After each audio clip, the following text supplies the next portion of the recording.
I'll switch purses.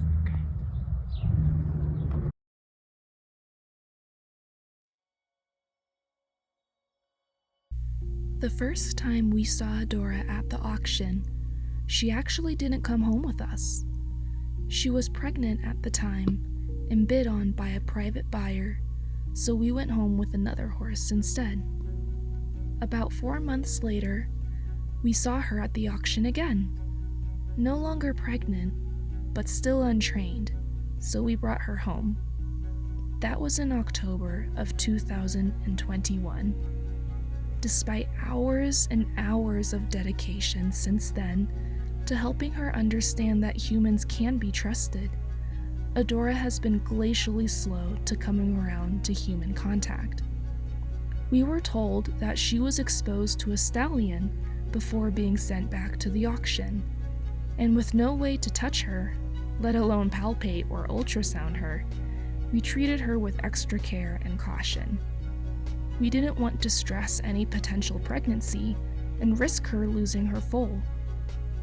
When it finally became clear from a distance that Adora was in fact not pregnant, we picked up her training again with more regularity and frequency. In her prior life, Adora was a feral broodmare. That means she was never trained and never handled, because all that was expected of her was to produce foals.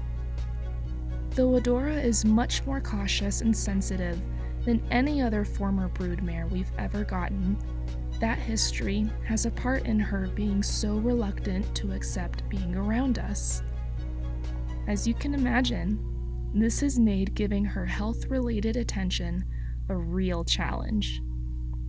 One of the routine checkups a horse should get throughout the year is farrier work, to make sure their hooves are in good health, good shape, and are well balanced.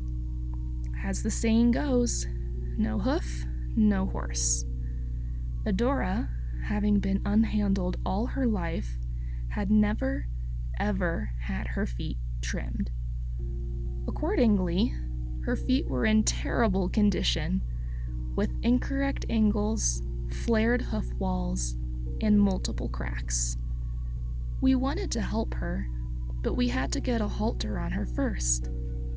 At times, the process felt like 1 step forward, 2 steps back. But after several months of patient, persistent work, we got a halter on her. It's taken even more work to get her reliably haltered with each try, but Adora has made leaps and bounds in progress, and her trainer was able to start working on picking up her feet not too long ago. Last week, Adora got her front feet trimmed for the very first time in her 9 years of life. It's hard to imagine the relief she must have felt and her new comfort in running around the pasture with her friends.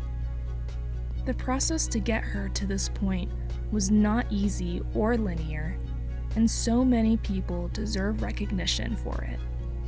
For those who trained her to accept soft hands and a halter, and those who just quietly sat with her and waited peacefully for her to open up. This is the hard part of horse rescue, the part where the work and the effort takes years before it starts to pay off. But this is only the beginning for Adora, and after this milestone, we can't wait to see what she can achieve with us next. This is possibly the most significant pile of smelly horse hooves we've ever had the pleasure of collecting.